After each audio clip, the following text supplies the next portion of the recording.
On the day of the proposal, I ran into my girlfriend at a bridal shop. She had told me she couldn't make it yet. There she was, trying on wedding dresses with another guy. I asked why. She said he's just a friend, and I was being too controlling. I decided to break up and start anew. My life started thriving. Then she came back crying, asking me to marry her. Sorry, it was all my fault before. Can you forgive me? She pleaded. I shook my head. Sorry, I can't accept that. On the day of the proposal, I waited for 3 whole hours for Anna, but she never showed up. By the 4th hour, her call finally arrived. She said she couldn't make it and told me not to wait. After a moment of silence, I exhaled, trying to sound normal. All right, then. I wanted to ask where she was, but she hung up before I could finish. It's always like this. She only called when she had something going on, never caring if I agreed or not. I argued at first, but Anna looked at me with disdain.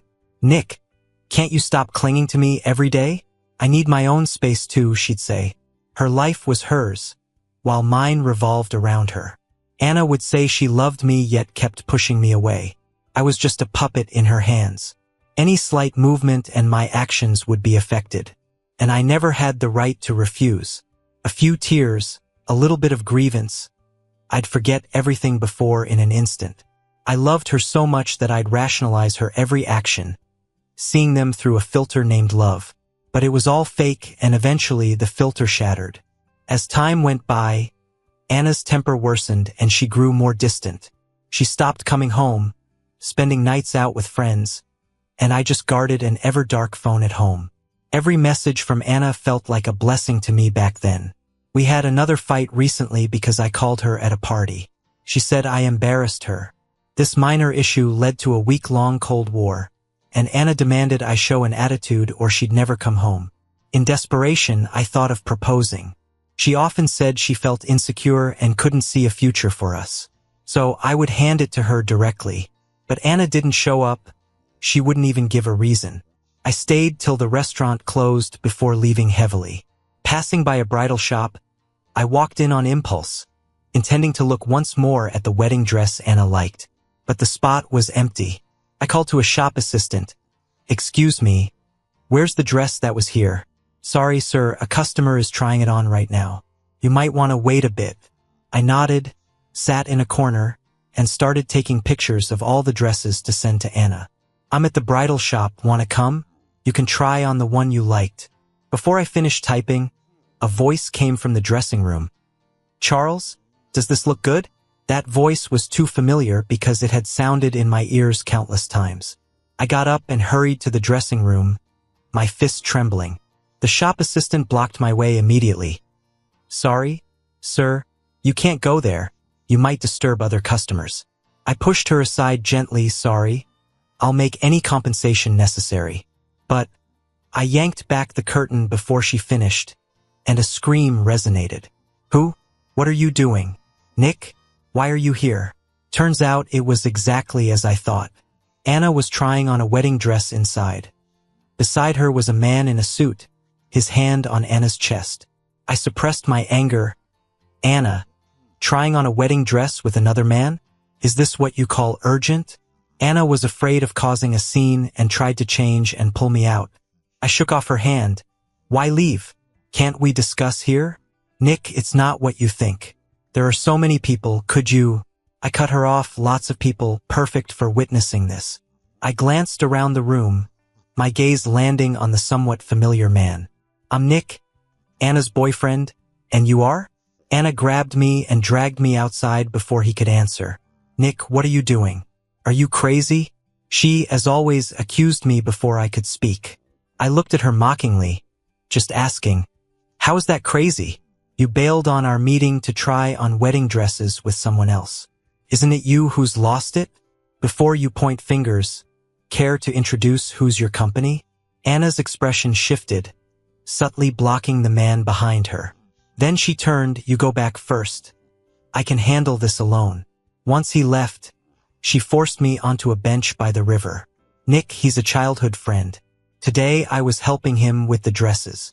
Nothing's between us. Why make a big deal? I pointed in his direction. I was in the store the whole time. Every worker said you two were a couple. Care to explain that? Anna opened her mouth, indignantly displaying a pitiful expression. Nick, after all this time, you doubt me? She started wiping away non-existent tears. He's my childhood friend, Charles. You guys were in student council together.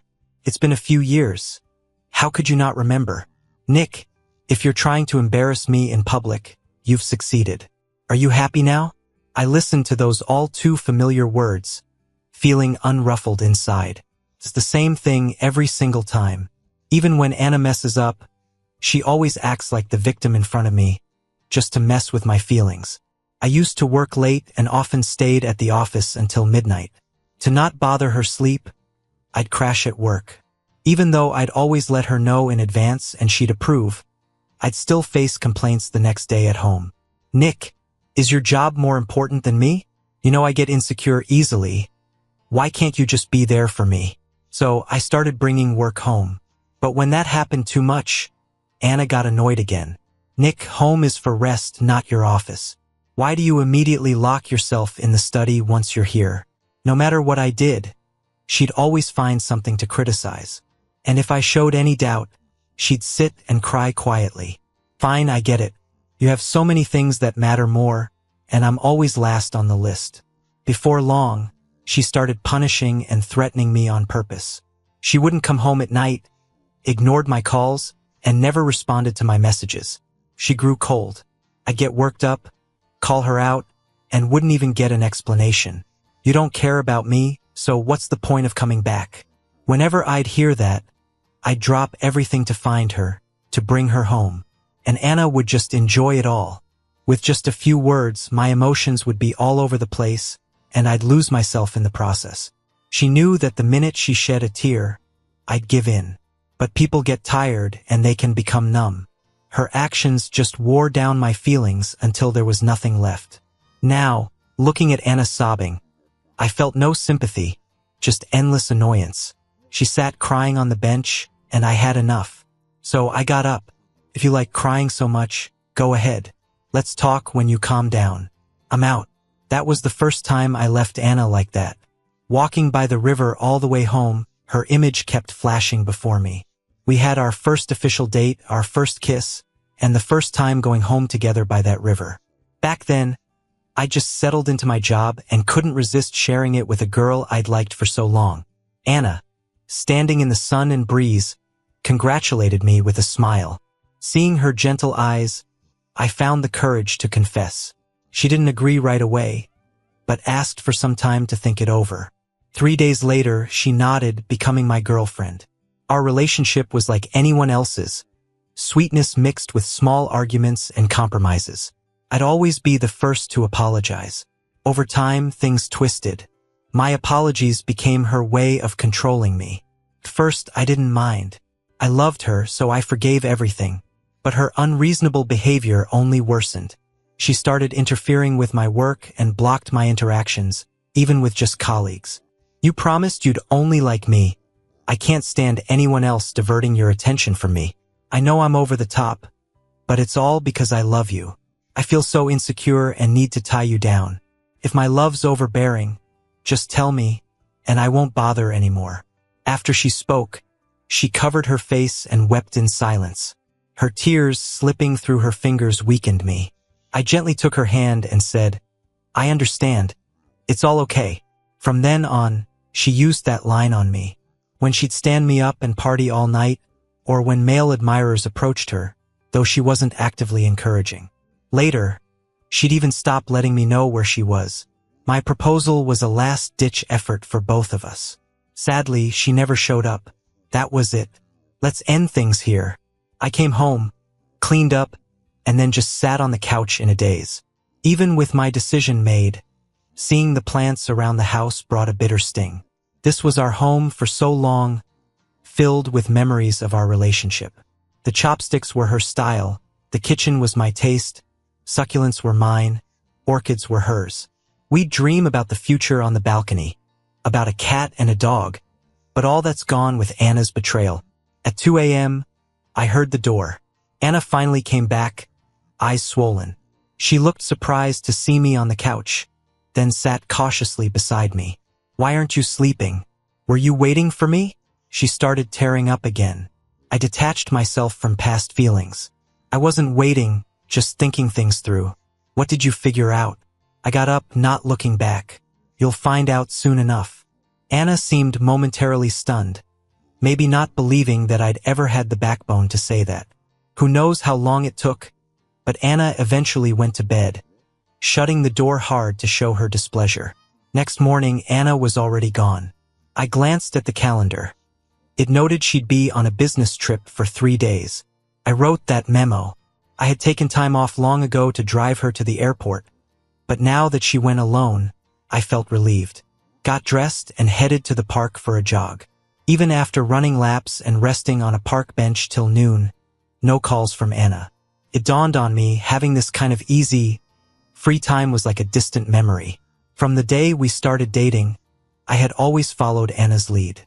When she needed me to pick her up, I dropped everything, no work excuses allowed. When she didn't, I had to stay away. I couldn't interfere in her life, no matter how much I cared. She just started working and her salary is pitiful, yet she spends money extravagantly. I've already warned her a few times, but all I got was her complaints. "Nick, you're just my boyfriend, not my parents, you're way too controlling."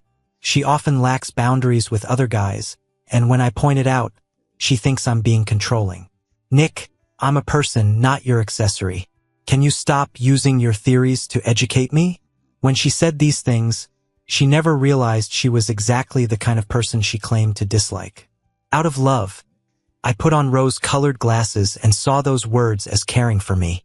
Looking back now, it was just her scary control freak nature and selfishness at play. When I was about to leave the park, I surprisingly got a message from her first. "I just got off the plane, heading to the meeting place. Take good care of yourself at home." I smirked. What's this? Did she notice my change in attitude? So she's stooping to appease me? I didn't bother to reply and decided to turn my phone off until dinner. When I turned it on, the screen kept flashing with message after message. "Nick, why aren't you replying to me? I told you my plane landed. Why can't you show some concern and check in? Can't you do even this little thing? I'm at the venue, why no response? And why is your phone off?" The questioning kept repeating. I scrolled to the end and saw her tone slightly softened. "Sorry if my tone was a bit off earlier. I got worried when I couldn't reach you. I'll contact you after my meeting." After that message, there were no new ones. She seemed to have paused her questioning. Then I got a friend request saying it's from a wedding dress shop. I accepted and got a message right away. "Why aren't you replying to Anna's messages? She's crying all day for you. Do you have no conscience?" His tone was full of accusations, as if he understood Anna better than anyone in this world. I found it quite ridiculous and blocked and deleted the guy, then posted to my social circle. I snapped a picture of the dining table and posted it with the caption "Chill and happy me time." Soon, many likes came flooding in, mostly from old friends who were surprised to see me active again. I replied in the comments, "Hey everyone, long time no see. I'm gonna start living well. If there are gatherings, invite me." Half an hour later, Anna hadn't liked the post, but I was sure she saw it. So, I pulled up social media, typed in the familiar ID, and yep, the account owner had just posted something. No matter how good the relationship or how great the person, there's always a day where you part ways. Below was a comment from the same familiar person. "But don't worry, I'll always be here." I noticed it was posted just a minute after my social circle post. She really is impatient. I stumbled upon Anna's interactions with someone else purely by accident. One night 6 months ago, Anna didn't bring her phone to the bathroom for the first time. I went to grab some clothes just as the screen lit up. Anna had told me she didn't use any social apps, but that direct message proved her lie. Following this lead, I installed the app and tracked down the account. Over 2 years of content confirmed that account belonged to Anna. Every post she made over those 2 years had comments from one person consistently. All clues pointed to this commenter being someone I'd heard of, maybe even met. His name was Charles. Charles was Anna's neighbor and childhood friend. Their families knew each other since preschool, and they were inseparable from elementary through high school. Charles even chose to study at the same college as Anna over his preferred school. I met Charles once through a student council event. Back then, he had a girlfriend, and Anna and I weren't close. It wasn't until after Charles went abroad and Anna broke up that she and I grew closer. I thought Anna and Charles were just friends and figured she, like me, had forgotten what Charles looked like over the years. But that account made me realize how wrong I was. They hadn't just stayed in touch. Anna was torn between us. Every post, her coming home late, picking fights with me, it was all related to Charles, even encouraged by him. From the moment I discovered this, I've been deceiving myself, pretending I didn't know she was lying, pretending she loved me all along, afraid my actions would lead to our breakup. I tried hard to win her back, but it was all in vain. A phone ring pulled me from my thoughts. It was Anna calling. "Nick, what's going on with your social post? What new life? Be honest, are you breaking up with me?" I spoke lightly, of course not. Don't overthink it. The same words had different effects on us. I used to swallow my thoughts to avoid upsetting her. Now the tables have turned, and she can't handle it. Early the next morning, an urgent ringing woke me from sleep. The phone kept ringing several more times, so I reluctantly answered. "Hello? Who is this?" The voice on the other end was unfamiliar and male. "Anna dropped everything to rush back because of what you posted. She didn't even sleep, and now she's sick right after landing." "Nick, aren't you coming to take care of her?" I hung up the phone, got dressed, and quickly headed to the address Charles mentioned. It was a residential area. "You're late. Anna's already asleep." Charles was leaning against the door, not sounding too friendly. I ignored his attitude and glanced around. "Where are we? Is this your place?" There was a brief moment of guilt in Charles's eyes. "Yeah, it's my place. It's close to the airport, and Anna didn't want to go to the hospital, so I brought her here." "Oh, really? Must have been tough for you then." I went in to check on the sleeping Anna, pausing to look at her trembling eyelids. "If she's sleeping, she might as well stay here. I've got things to do. Thanks for taking care of her. I'm sure it's not her first time being here." Before leaving, I glanced at the nightstand and the coffee table in the living room. Everything matched the stuff Anna posted online. Every time she had an excuse not to come home, she was really with Charles. As I was about to leave, I heard hurried footsteps behind me, and then someone small hugged me tightly from the back. "Nick, I came back just for you. Where are you going?" I pried her hands off my waist and turned to give her a half smile. "You've got someone taking care of you. Why would I get in the way? I'm going where I need to be. Nick, Charles and I are just friends. He was just helping out." "Great. Just let him keep helping you then." Despite Anna's insistence, I ended up taking her home. I stayed silent on the drive, though I could feel her looking at me every now and then. Once parked, I got in the elevator first, with Anna following. She played a voice message from Charles. "Anna, you should be home by now, right? Make sure to rest. I've ordered soup since I know you don't like hot water. It'll arrive in 10 minutes. Eat before taking your meds. Okay?" I didn't catch the rest as Anna hurriedly closed the chat, staring at me in panic.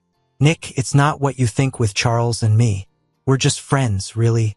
Nick, are you mad? You?"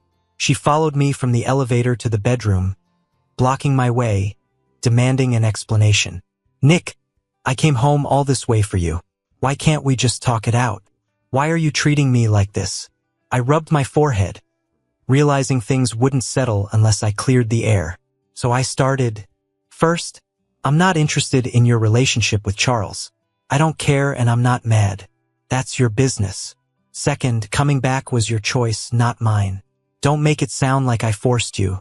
Lastly, I don't think I've mistreated you. I replied to your messages, checked on you, and only left once I knew you were okay. So why are you clinging to me?" After saying all this, Anna just stared at me, not saying a word. I patted her shoulder as I walked by. "Please move. I need to rest." For the 3 days that followed, neither of us spoke or exchanged glances. Even in the same space, we felt like strangers. Maybe my cold demeanor hit a nerve. Anna posted a bunch of sad, negative stuff online, all with comforting replies from Charles. "At least she has someone," which only strengthened my resolve to leave. Once the holiday was over, I dove into work. I took on every overtime and business trip that came up, hoping to avoid Anna as much as possible. A few weeks later, there was news of a new branch office needing set up in another city. I immediately signed up. My coworkers were surprised. Nick never works overtime, doesn't even join our parties. He always rushes home to his girlfriend. Why's he up for such a long trip now? I smiled, giving some vague excuses. Seeing I didn't want to elaborate, they quickly changed the subject. Everything was going smoothly until, 2 days before leaving, Anna asked me out for dinner, reminding me of an unresolved issue. It was her first time inviting me. In our 3 years together, I had always planned our outings. But Anna's reaction was either indifferent or she'd just skip it. Whenever I asked why, she'd nonchalantly say she didn't like crowded places. Yet her posts suggested she had a great time with friends. She just didn't want to be with me. I turned down Anna's invitation, and she immediately called. Nick, this is important. Remember the older students from college? They're married now and planning to move abroad. They gathered everyone to say goodbye. We're all friends, so I said you'd come for me. Please consider it. You've been away in the north for so long. I miss you. I didn't have any issues with the student group. Skipping it would be rude. Finally, I agreed. Okay, send me the restaurant address. I'll be there. A few minutes later, I looked at the address and chuckled. No way, it's the same restaurant I once booked to propose. When I arrived, most people were already there. Anna got up to greet me when she heard me come in. A friend saw this and joked, "What's up with you two? Aren't you a couple? Why didn't you come together? And why are you talking like you're so formal?" Anna glanced at my calm face, knowing I wouldn't explain, so she made up an excuse to brush it off. "Nick, everyone already ordered. Come sit next to me. Is that seat next to you for me?" A magnetic voice chimed in. Charles's voice reached us before he did, and Anna immediately checked my reaction. Once I sat down, I signaled Anna with my eyes. "What are you waiting for? Sit down." Anna pursed her lips tightly, looking troubled as she sat next to me. She totally ignored Charles, who had just walked in. Instead, Charles leaned in first. "Anna, how are you feeling now? Did you eat and rest well back home? I've been worried about you these past days." Before he could finish, Anna abruptly stood up and cut him off. "Thanks for asking, but I'm fine now. You don't need to worry." Charles pursed his lips. "How can I not worry? You never take care of yourself. If I don't worry, who will?" After saying that, he provocatively glanced at me. I took a sip of my drink. "Yeah, Anna, Charles is so concerned about you. You should really thank him for taking care of you day and night." With each word I said, Anna's face turned paler. She opened her mouth but eventually held back everything she wanted to say. But even if she stayed quiet, someone else decided to speak up for her. Charles, sitting to her left, filled her bowl with food. "Anna, as long as we've known each other, it's what I should do. No thanks needed. But if you're unhappy, let us know. We're all here to help you figure it out." I looked down with a knowing smile. It seemed Charles really liked Anna. He was willing to ignore everyone else and put me on the spot for her. With this bit of back and forth, everyone guessed something had happened among the three of us. Fortunately, Charles didn't focus on me but was all about Anna, which was a relief. As the meal went on, everyone got a bit tipsy and started reminiscing about our college days. Hey, wasn't Charles and Anna the it couple in the student council back then? People shipped them so much. If I remember right, they were voted best campus couple 3 times in a row, right? They did date other people later and their hype cooled down. But I never would have guessed Anna would end up with Nick after graduation. Suddenly, a fist appeared in front of my face, making a pretend microphone. "Nick, how'd you manage to win over our student council's goddess? Got any secret tips?" I paused, instinctively looking at Anna and then at Charles, who was pouring her a drink nearby. Her heart all on me? Doubt it. When I didn't answer, my friends wisely changed the subject to talk about work. Just then, I got a text saying there was a problem at the new out-of-town office. I stood up and began gathering my stuff to leave. "Nick, leaving already? Why the rush? What happened? I smiled politely. Oh, nothing much. Just some urgent work stuff. Work stuff? Anna, didn't you tell us Nick's work wasn't too busy? That he's been home taking care of you? Anna opened her mouth to explain, but Charles jumped in first. Taking care of Anna? Anna traveled so far home and got really sick. Is that how you take care of her?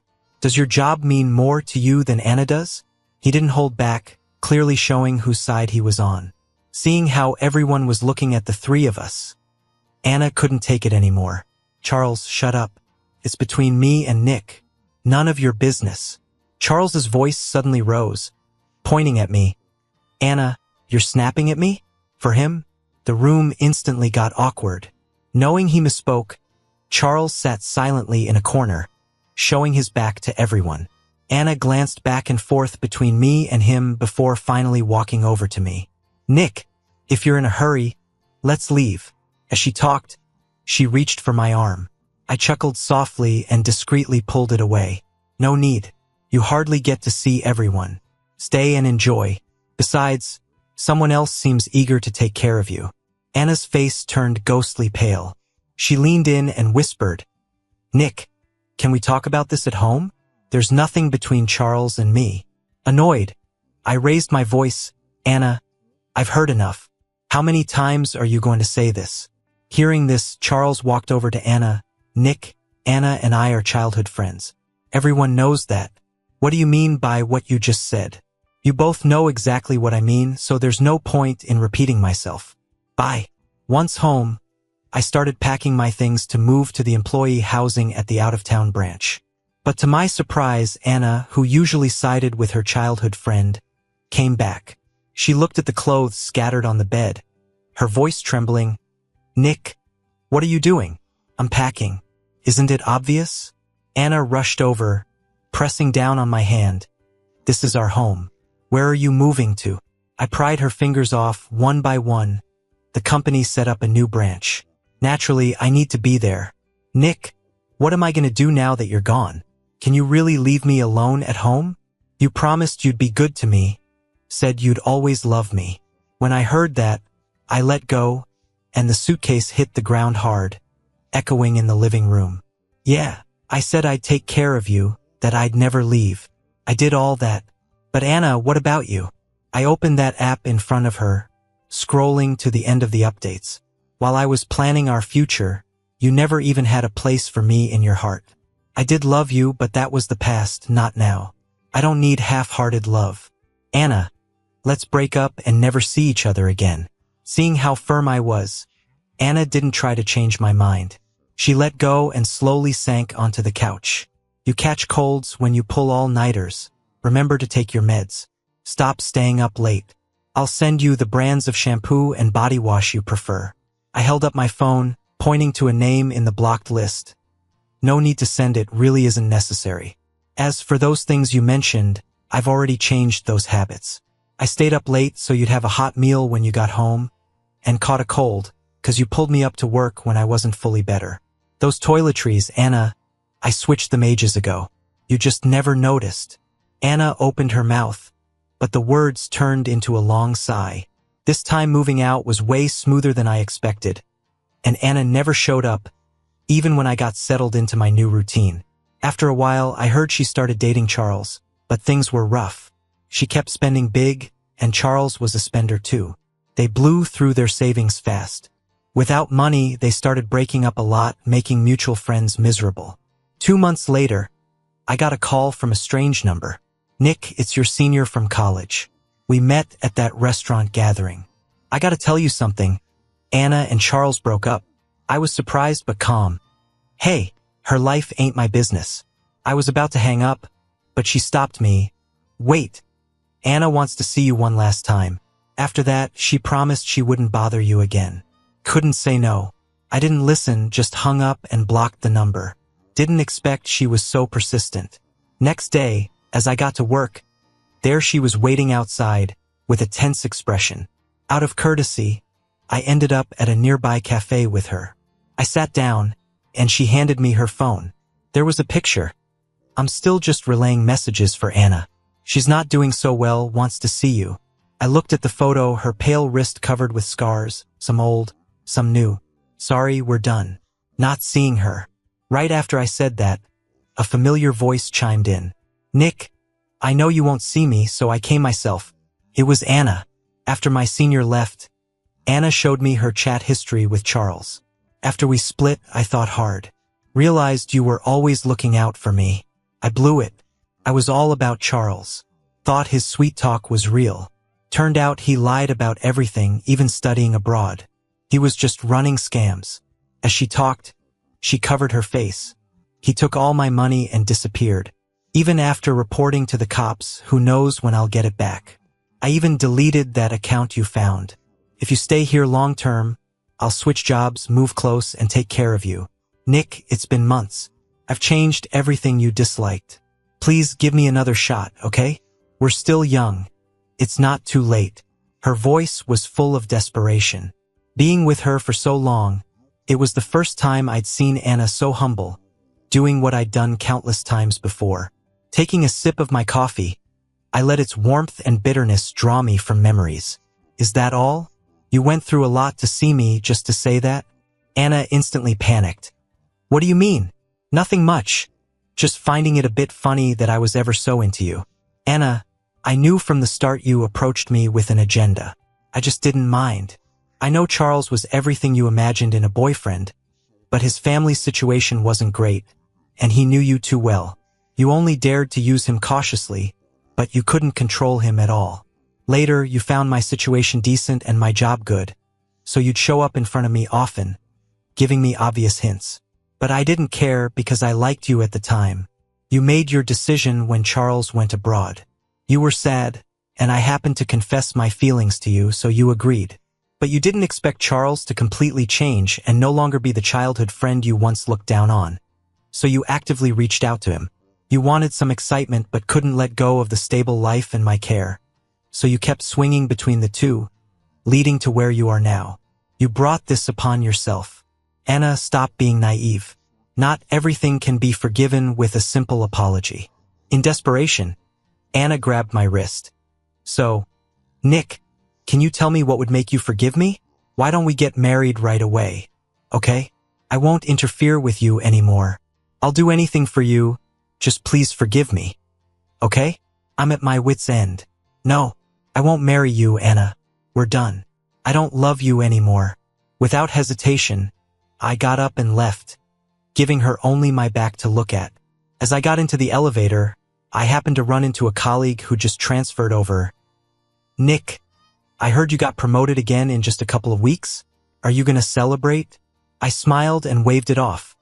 Tonight, let's have a gathering at the restaurant near the office. Sign up in the group if you want to come. It's on me. My new life has already begun. As for Anna, what happens with her is no longer my business.